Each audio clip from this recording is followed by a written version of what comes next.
Story number 1. The gas station was perched on the edge of a desolate highway, surrounded by miles of barren fields and skeletal trees. I'd taken the graveyard shift reluctantly, figuring the slow trickle of travelers would give me enough peace to catch up on reading. But as the clock crept past midnight, the station seemed to grow darker, as if the fluorescent lights inside were losing a silent battle with the night. Never trust the quiet, my grandfather used to say. It's when things are still that the worst things happen. His voice echoed in my head as I stared out the smudged glass doors into the endless void. It started with the sound of tires crunching gravel. I looked up, expecting to see the familiar sight of a pickup or sedan pulling in for a late-night refuel. Instead, a black SUV coasted into the lot. Its windows tinted so dark they seemed to swallow the station's flickering light. It stopped at the farthest pump, engine idling. I grabbed my flashlight and stepped outside. The cold hit me first, sharper than usual for a summer night. My breath clouded in front of me as I approached the vehicle. "Evening," I called out, trying to sound casual. "Need any help?" The driver's window rolled down halfway, revealing a man in his late 30s. His face was pale and drawn, his eyes sunken into his skull like he hadn't slept in days. He didn't respond, just stared at me with an intensity that made my skin crawl. "Just passing through," he finally muttered, his voice low and gravelly.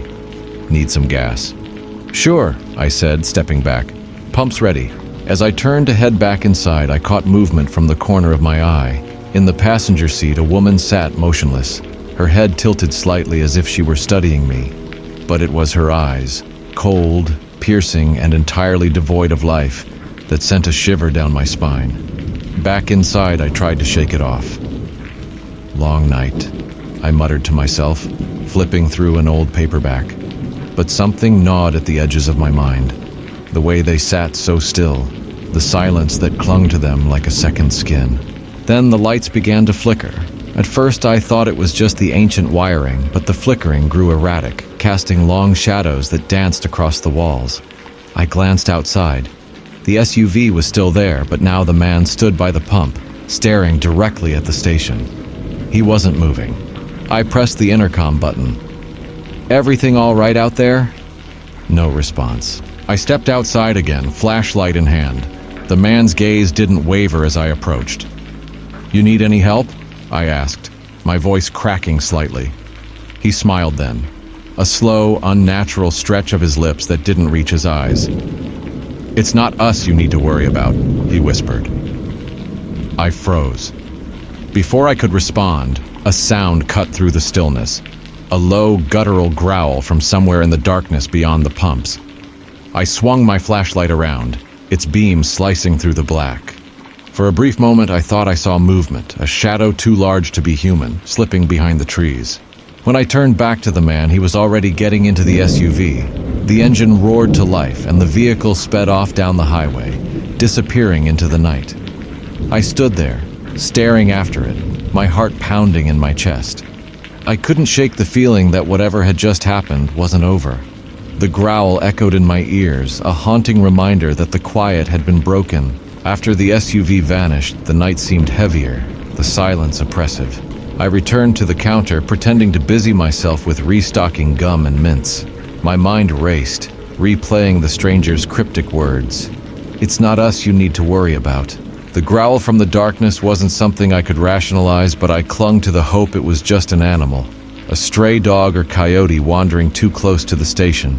Yet, deep down, I knew that wasn't it. Minutes passed. The fluorescent lights stopped flickering, settling into a steady hum that did little to ease my nerves. The clock ticked loudly, each second an agonizing reminder that my shift wouldn't end for hours. At 1:13 a.m., the bell over the door jingled. A man stepped inside, the sharp squeak of his boots against the linoleum announcing his arrival. He was tall, wearing a faded gray hoodie pulled low over his face. His hands were shoved deep into his pockets. "Help you find anything?" I asked, forcing a smile. He didn't answer, just started pacing the aisles, his footsteps unnervingly deliberate. He wasn't browsing, he wasn't even looking at the shelves. He seemed to be observing me, glancing toward the counter every few steps. "Hey," I said, trying to sound firmer. We're open till dawn, so no rush, but is there something specific you need? He stopped mid-stride, turning his head slowly to face me. The overhead lights cast strange shadows on his face, emphasizing his hollow cheeks and the scar that ran from the corner of his mouth to his jaw. "Just looking," he said, his voice barely above a whisper. I nodded, keeping my hands busy as an excuse not to meet his eyes. Something about the way he spoke sent a chill down my spine. It was like he was trying too hard to sound normal. Minutes stretched into what felt like hours as he continued his slow, methodical pacing. He didn't pick up a single item, didn't even glance at the drinks or snacks. My unease grew with every step he took. Then, he stopped. Right by the rack of lighters near the register. He picked one up, turning it over in his hands. "How much?" he asked. $2.50, I replied. He slid the lighter into his pocket and started walking toward the door. "Hey!" I called after him. "You gotta pay for that!" He paused, his hand on the glass door. Without turning around, he muttered, "What makes you think I need to?" Something inside me snapped. Maybe it was the tension of the night, or maybe it was sheer frustration at his audacity. I grabbed the phone off the counter and held it up. "I'll call the cops," I said, my voice steadier than I felt. That got his attention. He turned back, and for the first time I saw his eyes clearly. They were dark and unblinking, filled with something I couldn't quite name but knew instinctively to fear. "You think they'd make it in time?" he asked, his lips curling into a smirk. My heart pounded. His words weren't a threat, they were a promise. I didn't know what he meant, but I wasn't about to find out. He walked out into the night, the lighter still in his pocket. I locked the door behind him, flipping the sign to closed even though I wasn't supposed to. My hands were trembling as I returned to the counter. I stayed there, eyes fixed on the parking lot, expecting him to return. But he didn't. What did return, however, was the sound of tires on gravel. Another car pulled in, its headlights off. This time it wasn't a black SUV. It was an old, beat-up sedan, the kind you'd see in a crime show right before something bad happened. 3 men got out, all wearing hoodies, their faces obscured. They didn't go to the pumps or even glance at the station's sign. They stood by the car, talking in hushed tones, their eyes occasionally darting toward the station. I ducked behind the counter, my mind racing. Something wasn't right. First, the strange man inside. Now, this group outside. I thought about the cash in the register and the fact that the nearest police station was over 20 miles away. My grandfather's words came back to me again. It's when things are still that the worst things happen. And the night, though filled with muted noises and shadows, felt far too still. I crouched behind the counter, holding my breath as the murmurs from the men outside grew louder. Their voices were low, but something about the tone, the clipped, agitated whispers, set every nerve in my body on edge. Peeking over the edge of the counter, I saw one of them pointing toward the station while the others nodded in unison. My heart sank. They were planning something. I grabbed the landline phone and punched in 911. The dial tone hummed in my ear, but the call wouldn't connect. Static filled the line, and the hum turned to a low screech before cutting off completely. I slammed the receiver back onto its base, panic rising in my chest. Outside, the men started moving toward the station. The tall one in front carried a crowbar, swinging it lightly like a pendulum. His companions trailed behind, their hands tucked into their jackets as if concealing something. "This isn't happening," I muttered under my breath. "Stay calm. Think." The emergency exit was at the back of the building, but I knew the parking lot stretched all the way around. If they were circling the station, I'd walk straight into them. My best bet was to make them think I wasn't here. I killed the lights inside, plunging the gas station into near darkness.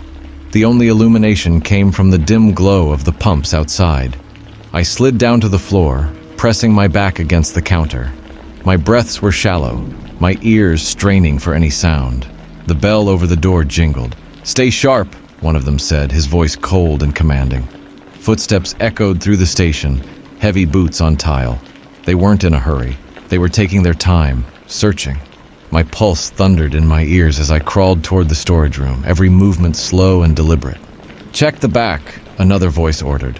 A sharp bang made me flinch, one of them slamming the crowbar against a shelf. A nervous laugh followed. Man, this guy cleared out quick. Didn't even finish his shift. I reached the storage room door and eased it open just enough to slip inside. The room was cramped, stacked with boxes of snacks and cleaning supplies. I slid a heavy mop bucket in front of the door, praying it would hold if they tried to force their way in. My phone buzzed in my pocket. I froze, heart sinking. The glow from the screen lit up the dark room as I fumbled to silence it. A text from an unknown number stared back at me. "You're wasting your time hiding." I nearly dropped the phone. My mind raced. Was one of them inside already? Watching me? Or worse, were they toying with me, knowing exactly where I was? "Found something!" one of them called from the main room. A second later, the storage room doorknob rattled. I grabbed the nearest object, a box cutter, and gripped it tightly. The blade was small, the odds stacked against me, but the thought of waiting helplessly wasn't an option. "Let me in," the voice growled. The knob twisted harder, the door shaking against the mop bucket. I didn't respond. The door creaked as the crowbar jammed into the frame. My grip on the box cutter tightened. This is it, I thought. Then, a sound cut through the tension. A deafening roar of an engine outside. Headlights swept through the station windows, casting wild shadows across the room. Tires screeched as a car pulled into the lot at high speed. "What the hell?" one of the intruders barked. A deep voice from outside boomed. "You boys lost?" The footsteps retreated, and I heard the crowbar clatter to the ground. Through the cracks in the storage room door, I saw the three men scrambling out, their movements frantic. Peeking through the window, I saw the source of their panic. A black truck, massive and gleaming under the dim pump lights. The driver stepped out, a towering figure silhouetted against the headlights. "You don't belong here," he growled. The intruders didn't argue. They piled into their sedan, the engine sputtering as they sped off into the night, leaving only a trail of dust behind. I stayed hidden for a moment longer, my breath caught in my throat. When I finally stepped outside, the man from the truck turned toward me. "Stay sharp," he said, echoing the intruder's words with a warning tone. Not all monsters hide in the dark. Before I could respond, he climbed back into his truck and drove off, leaving me alone again, surrounded by silence. The truck's taillights faded into the horizon, leaving me standing in the parking lot under the faint glow of the gas station's flickering lights. The silence returned, heavier than before, wrapping itself around the desolate highway like a suffocating fog. My hands trembled as I locked the door again, double-checking every bolt. Inside, the air felt thick. I leaned against the counter, staring out at the pumps. My shift wasn't over for another hour, but the thought of staying here even one more minute was unbearable. Still, the station was isolated, and the idea of running out onto the dark highway felt just as dangerous. The clock ticked loudly, the only sound in the station. The man's parting words echoed in my head. Not all monsters hide in the dark. Who was he? Why did he show up? And why had the intruders run like scared animals? My phone buzzed again. This time I hesitated before looking at the screen. Another message from the unknown number. "Time's running out. Leave now." I stared at the screen, trying to convince myself it was some cruel prank. Maybe the intruders had hacked something, or maybe the guy in the hoodie had dropped a burner phone to mess with me. But the urgency in the message felt too personal, too direct. Just as I was debating what to do, I heard it again. A growl, low and guttural, coming from the direction of the pumps. I grabbed the box cutter from the counter, my grip slick with sweat. Slowly, I moved toward the window, peering out into the night. The pumps were empty, the barren lot illuminated by the faint glow of the station's lights. Then I saw it. A figure stood at the edge of the lot, just beyond the reach of the light. It wasn't one of the men from earlier. This figure was smaller, hunched over, and completely still. I couldn't make out any details, just the outline of a person, if it even was a person. "Hey!" I shouted, my voice cracking. "You need help or something?" No response. The figure tilted its head as if studying me. Then it took a step forward. My blood ran cold as the light finally illuminated it. It was a woman, barefoot, her clothes torn and dirty. Her hair hung in matted clumps over her face. "Ma'am," I called out again, this time more cautiously. She stopped just short of the pumps, her head tilting further. That's when I saw her hands. Her fingers were bent at unnatural angles. Dirt and blood caked under her nails. She raised one hand and pointed directly at me. "Get out of here," she said, her voice a harsh whisper that somehow carried across the lot. I stepped back, heart racing. "Who are you? Do you need help?" Her head snapped to the side violently, like a puppet on broken strings. "Get out!" Before I could respond, the lights inside the station flickered again, plunging everything into darkness. I stumbled backward, my breath coming in short gasps. In the pitch black, I fumbled for my flashlight, finally clicking it on. The beam swept across the room, revealing nothing out of place. But when I turned it toward the window, she was gone. That was it. I wasn't staying a second longer. Grabbing my keys and my phone, I bolted for the back door, not caring anymore if the intruders or anyone else was waiting outside. The cold air hit me like a slap as I sprinted to my car, the gravel crunching loudly under my feet. The engine roared to life, and I didn't waste time looking back. I peeled out of the lot, the gas station shrinking in my rearview mirror. The highway stretched ahead of me, empty and endless. My phone buzzed again, and against my better judgment, I glanced at it. Another message. "Good choice. Don't come back." For the next few miles, I kept my eyes on the road, my grip on the wheels so tight my knuckles turned white. But as I passed mile marker 237, I saw something that made my stomach drop. On the side of the road, under the faint glow of a single street lamp, stood the woman. She didn't move, didn't look at me as I sped past, but I swore I saw her lips curve into a smile. I didn't stop driving until the sun rose, the daylight finally chasing away the shadows that had stalked me all night. I quit the gas station the next day, telling my boss the pay wasn't worth the stress, but deep down I knew it wasn't about the job. It was about whatever was out there, whatever lurks in the stillness of the night, watching, waiting, and I'd never go back. Story number 2. There's something about gas stations at night that's both comforting and unsettling. The fluorescent lights humming in the darkness, the faint smell of gasoline lingering in the air, and the emptiness of the surrounding highways make them feel like little islands of humanity in an otherwise silent void. I learned the hard way, though, that sometimes those islands harbor things best left undiscovered. It was the fall of 2012, and I was driving back to my hometown from a long weekend in the city. Route 34 was my shortcut, a stretch of desolate road winding through forested hills. It cut the drive by half an hour, but it was notorious for how isolated it was. No cell phone service, no houses, just darkness pressing against your car windows, and of course, the old gas station about midway through. I'd always stopped there when I drove this route. Even if I didn't need gas, it felt like a ritual. Besides, the gas station itself had a strange charm. It was stuck in the 80s, with its flickering neon sign reading Haven's Gas Goods and a rusty vending machine out front. The clerk, a quiet man named Doug, never seemed to age. He had the same gray hair, same plaid shirt, and the same expressionless face every time I saw him. That night, I pulled in around 10 p.m. The place looked deserted, but the lights were on. I figured Doug was somewhere inside. I parked by the lone pump and went inside to grab a drink and use the bathroom. The bell above the door jingled as I entered, and a faint chill crept up my spine, though I couldn't say why. "Doug!" I called out, scanning the aisles. The shelves were half empty, as they always were, but something felt off. The air seemed heavier, the shadows longer. The bathroom door at the back of the store was slightly ajar, the dim light inside casting a pale glow on the stained tiles. "Be right there," a voice replied, though it didn't sound like Doug's. It was raspier, quieter, like someone struggling to push the words out. I hesitated. "Okay," I said, forcing a casual tone as I grabbed a bottle of water from the cooler. I approached the counter, placing the bottle down and waiting.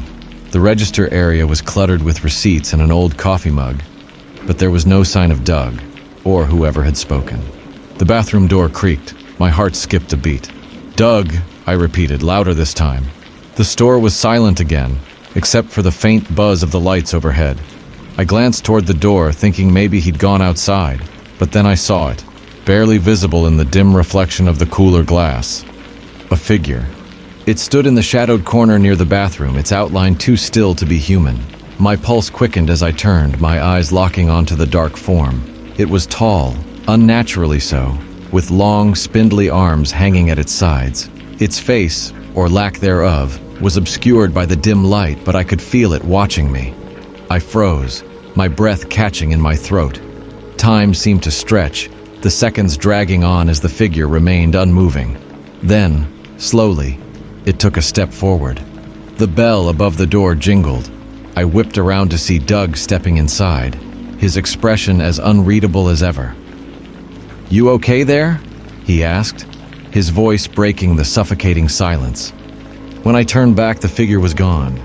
Doug's sudden presence startled me, and I instinctively backed up against the counter. His expression remained blank, as if he hadn't just interrupted something deeply unsettling. "I thought you were in the back," I said, my voice trembling slightly. Doug furrowed his brow. "Nah, just stepped out for a smoke. You all right? You look pale." I hesitated, glancing back toward the bathroom. The door was closed now, as if nothing had happened. My pulse still raced, but I shook my head, trying to brush it off. "Yeah, just thought I saw... Never mind." Doug shrugged, walking behind the counter. His casual demeanor only heightened my unease. Something wasn't right, but I couldn't put my finger on it. I paid for the water and lingered by the counter, hoping for some sort of explanation. "What's with the bathroom door?" I asked, nodding toward it. Doug glanced over, his eyes narrowing slightly. "What about it?" "It was open a second ago, and I thought I heard someone..." My words trailed off as his gaze snapped back to me, sharper now. "You didn't see anyone, did you?" he asked, his tone low and measured. The question sent a fresh wave of anxiety through me. "No. Why?" Doug didn't answer immediately. He leaned on the counter, his eyes studying me like he was deciding how much to say. "We don't get much traffic this time of night, but sometimes..." He paused, glancing toward the window. "Sometimes we get drifters, people passing through who don't always mean well." I swallowed hard. "Like criminals?" "Could be," Doug replied, his voice even. "Couple months back, a guy came in all shaken up, said he saw someone standing in the woods just outside the lot, watching him. When I went out to check, there wasn't anyone there. But his car was gone." The story made my skin crawl. "You think someone's out there now?" Doug straightened, his hand moving toward a drawer beneath the counter. "Could be nothing, but I'd say don't stick around longer than you need to." The tension in his voice was unmistakable. I glanced toward the window, half expecting to see a face peering back at me. Instead, I saw my car, parked under the dim lot light. The sight brought a small measure of relief. "All right," I said, forcing a smile. "Thanks for the warning." As I walked toward the door, Doug's voice stopped me. "If you hear anything weird out there," he said, "don't stop, just drive." His words echoed in my mind as I stepped outside. The night air was cold, biting at my skin as I walked to my car. The lot was eerily quiet, the kind of silence that felt unnatural. I climbed into the driver's seat, locking the doors out of habit. As I turned the key in the ignition, the headlights flicked on, illuminating the empty lot. My hands trembled slightly as I adjusted the rearview mirror. That's when I saw it. In the faint glow of the taillights, a shadow moved near the edge of the lot. It wasn't much, just a brief flicker, but it was enough to make my heart pound. I gripped the steering wheel tightly, telling myself it was just my imagination. Doug's warning played in my head again, and I decided not to linger. I put the car in gear and pulled out of the lot, the crunch of gravel under the tires the only sound. As I merged back onto the dark highway, I couldn't shake the feeling that I was being watched. The highway swallowed me whole. The world outside was a blur of dark trees and patches of moonlight, broken only by the occasional flash of my headlights against a sign or guardrail. My hands were glued to the wheel, my grip tightening every time I glanced in the mirrors. Doug's words echoed in my head. "If you hear anything weird, don't stop. Just drive." I tried to shake it off. The logical part of me said it was all in my head, a combination of exhaustion and an overactive imagination. But another part of me, deeper and harder to ignore, felt like something wasn't right. As I drove, the faint sound of gravel crunching lingered in my ears, even though the gas station was miles behind me now. I turned up the radio to drown it out. but the static on every station only added to my unease. My chest tightened as the realization sank in. There was no signal out here.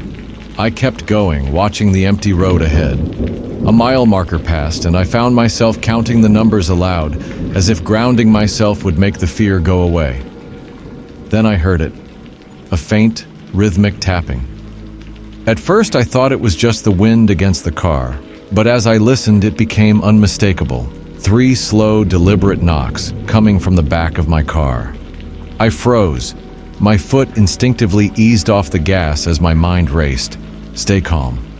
It's nothing, I told myself, gripping the wheel tighter. But the sound came again, louder this time. Knock, knock, knock. My eyes darted to the rearview mirror. The back seat was empty, but the faint reflection of the rear window sent a jolt of panic through me. Something wasn't right.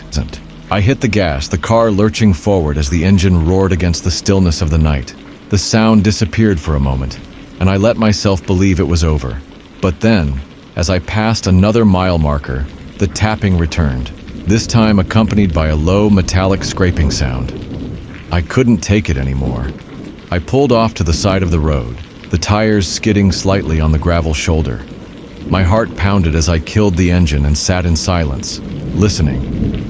Nothing. For a brief moment, I thought I'd imagined the whole thing. But when I stepped out of the car to check the back, the reality hit me. A long, thin scratch ran the length of the trunk, fresh enough that the paint still flaked off when I touched it. My stomach churned as I noticed something else. Faint fingerprints smudged across the rear window like someone had been pressing against it from the outside. The road around me was silent, the trees standing like sentinels in the darkness. My breathing quickened as I scanned the woods, half expecting to see a figure lurking among the shadows. But there was nothing, just the rustling of leaves in the breeze. I climbed back into the car, locking the doors with trembling hands. As I restarted the engine, the headlights flickered on, casting a pale glow ahead. For a moment, I sat there, staring at the empty road. Then I saw it. A figure stepped into the headlight's beam, no more than 50 feet away. It wasn't moving toward me. It just stood there, watching. My stomach twisted as I noticed its posture. Slouched, head tilted slightly to the side, like it was studying me. I didn't wait to see what it would do. Slamming the car into gear, I floored the accelerator, swerving around the figure and speeding off into the night. The tapping didn't come back, but the memory of those fingerprints stayed with me, etched into my mind like the scratches on my car. The tires gripped the pavement as I tore down the road, my breath shallow and rapid. I didn't dare look in the rearview mirror again. My hands were clammy, slick on the steering wheel, but I couldn't stop. Every mile marker I passed felt like an eternity. Somewhere in the back of my mind, I clung to Doug's warning, don't stop, just drive. But my instincts screamed louder now. Something wasn't adding up. I glanced at the fuel gauge, nearly empty. The long stretches of road and my panicked driving had drained it faster than I'd realized. My chest tightened as I faced the truth. I'd have to stop again soon. The next town was at least 20 miles away, and I didn't have enough gas to get there. Faint lights appeared in the distance, a roadside diner, its fluorescent sign flickering weakly. It wasn't a gas station, but it was something. I had no other choice. I pulled into the lot, gravel crunching under my tires. The place looked run down, like it had been abandoned years ago, but the lights were on and a car was parked out front. It was better than being stranded. As I stepped out of the car, the night air wrapped around me, colder than before. The diner's windows glowed dimly, revealing empty booths and a long, scuffed counter. A bell jingled as I pushed the door open. Inside, the atmosphere was thick, almost suffocating. A single man sat at the counter, hunched over a cup of coffee. The waitress behind the counter looked up, her tired eyes narrowing as she took me in. "You lost?" she asked, her voice flat. "Just passing through," I said, trying to steady my voice. "Ran low on gas. Any chance you know where the nearest station is?" The man at the counter turned slightly, just enough for me to catch a glimpse of his face. It was lined and weathered, his eyes hollow. He didn't say a word, just stared.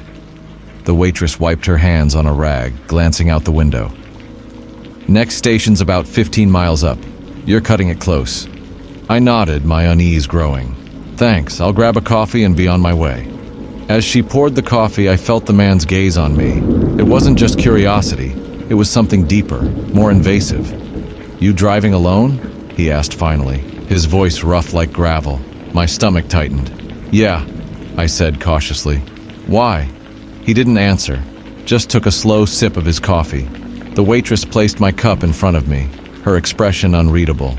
"You should be careful on this road," she said quietly. "A lot of folks disappear out here." Her words hung in the air like a bad omen. I forced a laugh, trying to break the tension. "Yeah, I've heard stories. Probably just urban legends, right?" The man set his cup down with a heavy clink.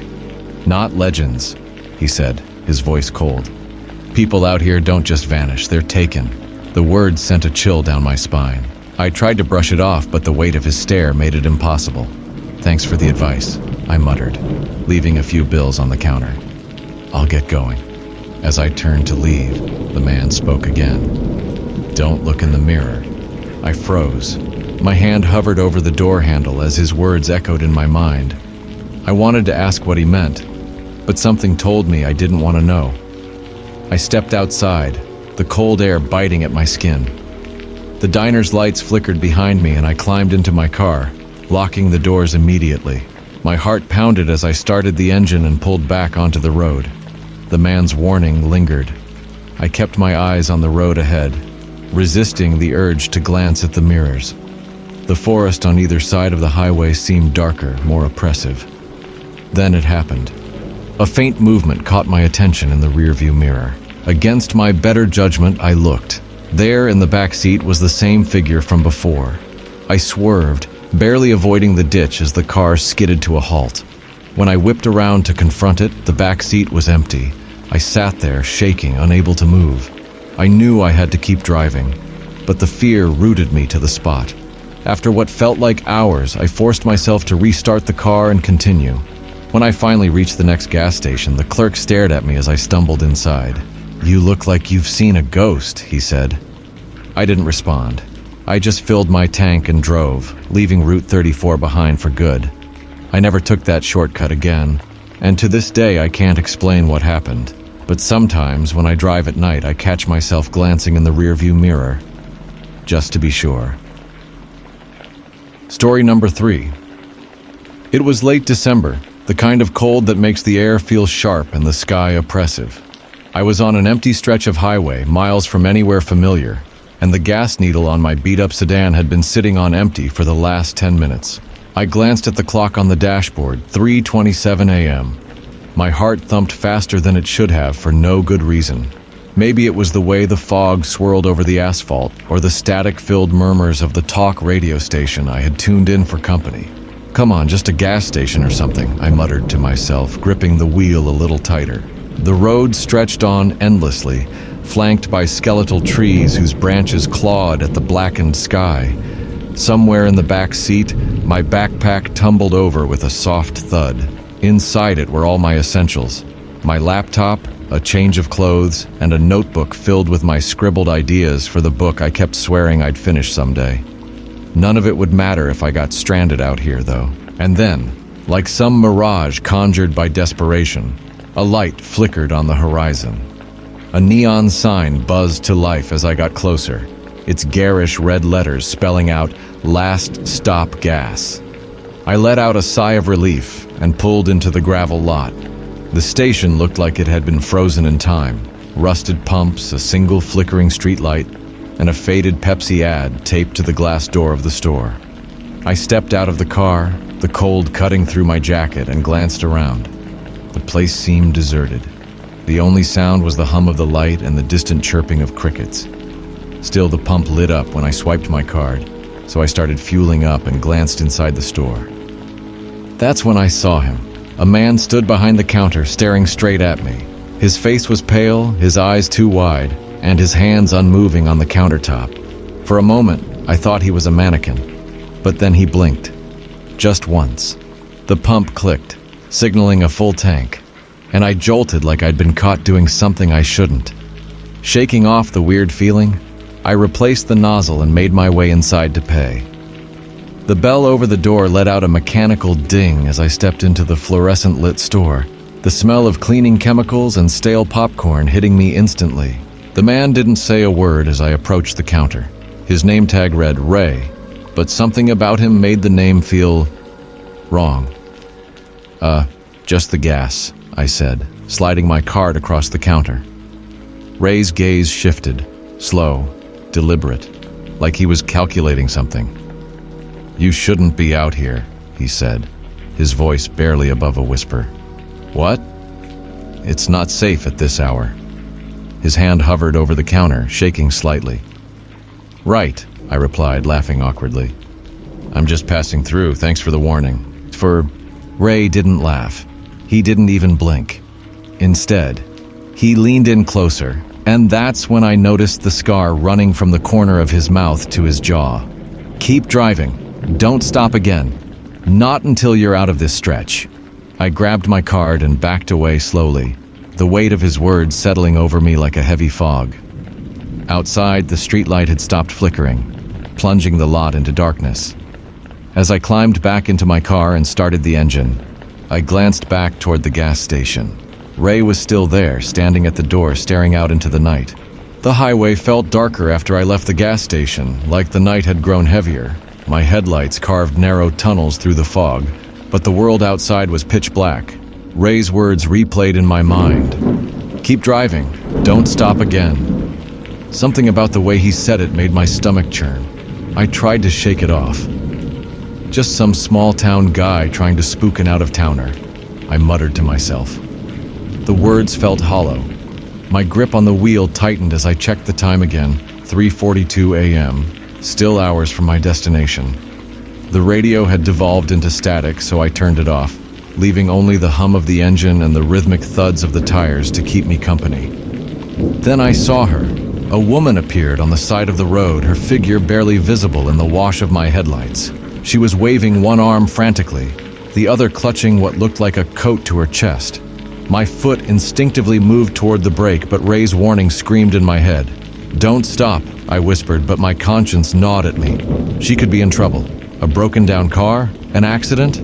Against my better judgment, I slowed to a crawl. She stepped closer to the road and I could make out her features. She was young, maybe in her early 20s, with long, tangled hair and a face streaked with dirt. Her clothes were soaked, clinging to her frame, and she looked terrified. I rolled down the passenger window a crack. "Hey, are you okay?" "Please help me," she begged, her voice trembling. "My car broke down. It's just up the road. I don't know what to do." Something about her tone seemed off, but her desperation was palpable. Against every screaming instinct, I unlocked the passenger door. "Get in. I'll take you to the next town." She hesitated, glancing nervously down the road before climbing in. The smell of damp clothes and earth filled the car as she shut the door. "Thank you," she whispered, pulling the coat tighter around herself. "No problem," I said, though my hands were shaking on the wheel. "What were you doing out here alone?" Her eyes darted toward me, wide and bloodshot. I was just driving. I don't even know how I ended up here." She paused, then added, "You shouldn't be out here either." The words hit me like a punch to the gut. "What do you mean?" She looked down, fidgeting with the edge of her coat. "There's something on these roads, something that follows you. If it catches you." Her voice trailed off, and she glanced out the window like she expected to see something lurking in the dark. I swallowed hard, forcing a laugh. "You've been talking to Ray at the gas station, huh?" Her head snapped toward me, her expression deadly serious. "You talked to Ray?" "Yeah. He told me the same thing. Spooked me half to death." Her face went pale. "If Ray warned you, you should have listened. He knows." The air in the car felt suffocating. I tried to focus on the road, but my pulse was racing. "Knows what?" I asked, though part of me didn't want the answer. Before she could respond, the car jolted violently, the tires skidding across the wet pavement. I wrestled with the wheel, the headlights illuminating a figure standing in the middle of the road.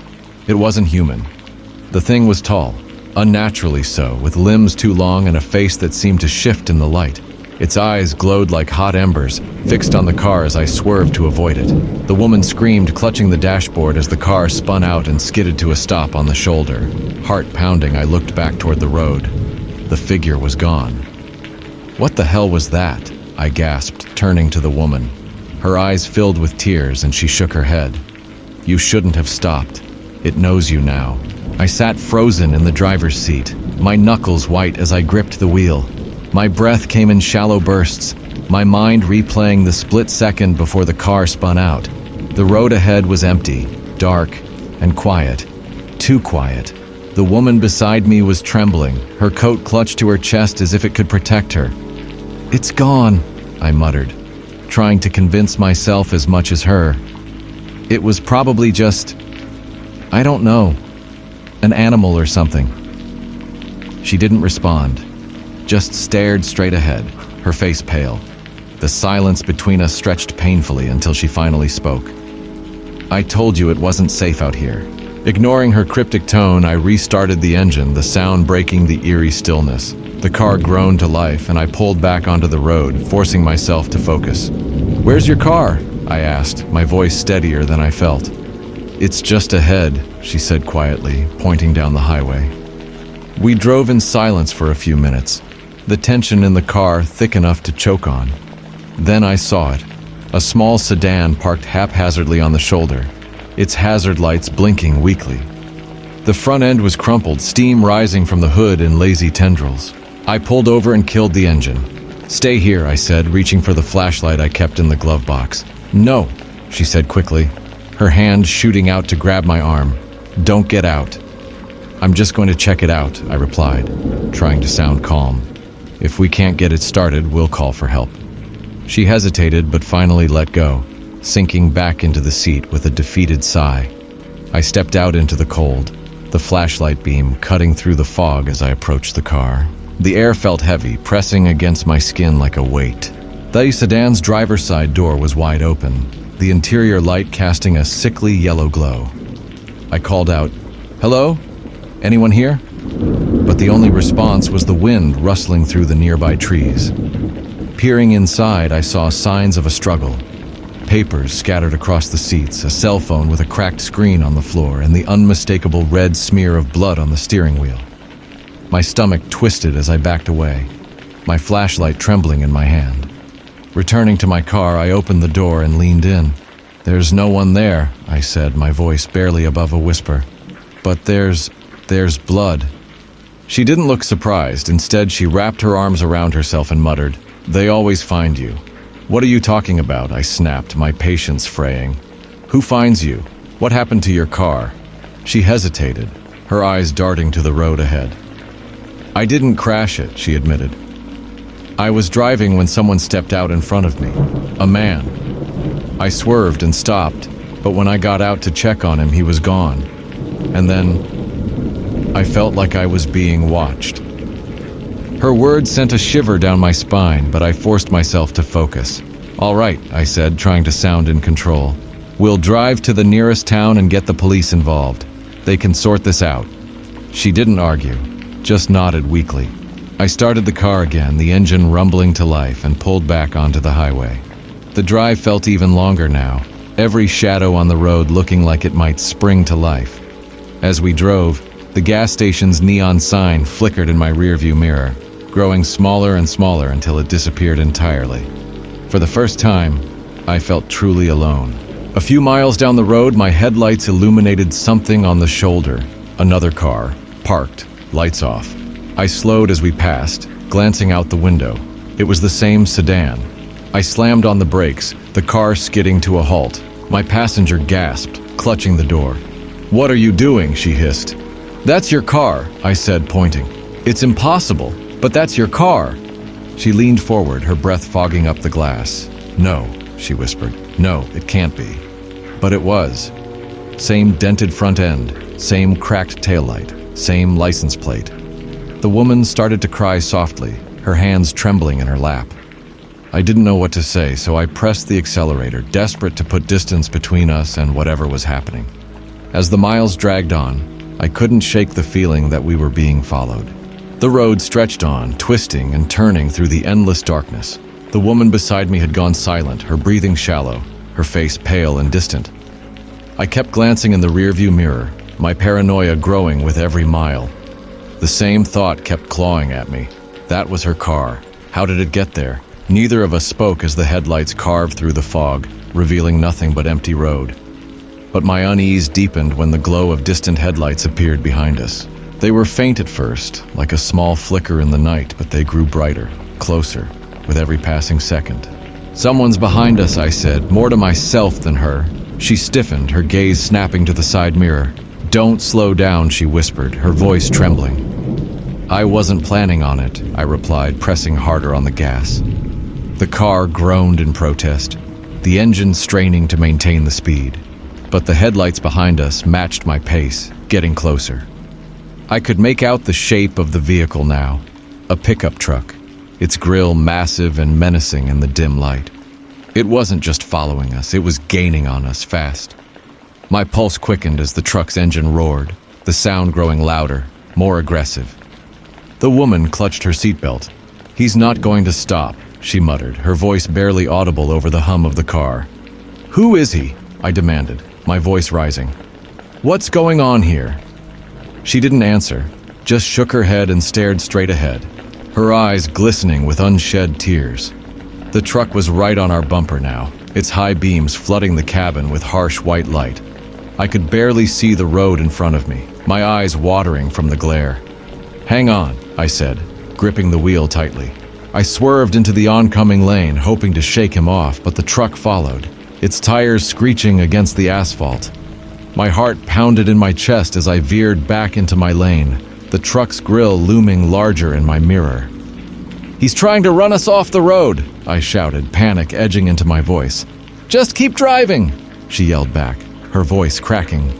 The road narrowed ahead, a jagged cliff face rising on one side and a steep drop on the other. There was no room to maneuver now, and the truck was relentless, its headlights glaring like a predator's eyes. And then it hit me.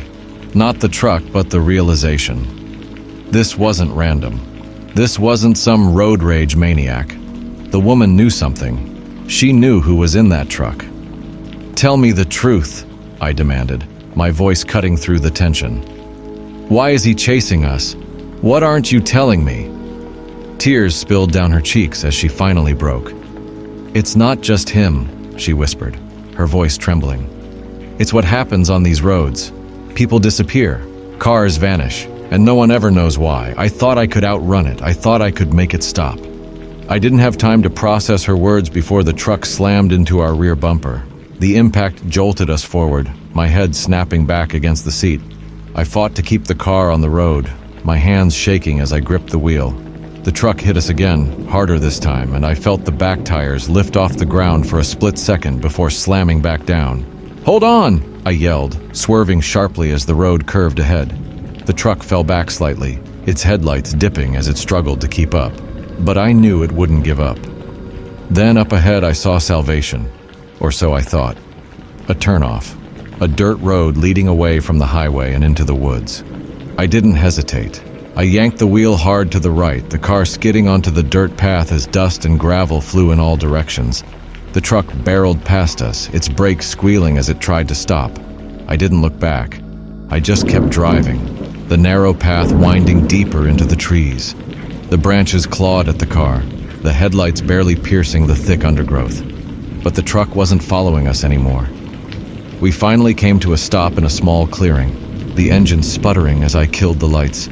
The silence was deafening, broken only by our labored breathing. "Do you think he's gone?" she asked, her voice shaky. I didn't answer. Instead, I reached for my phone, praying for a signal. There was none. And then, from somewhere in the woods, I heard it. The crunch of footsteps on dead leaves. I turned to her, my voice low. "We're not safe here." The headlights of the truck snapped on, piercing through the trees ahead.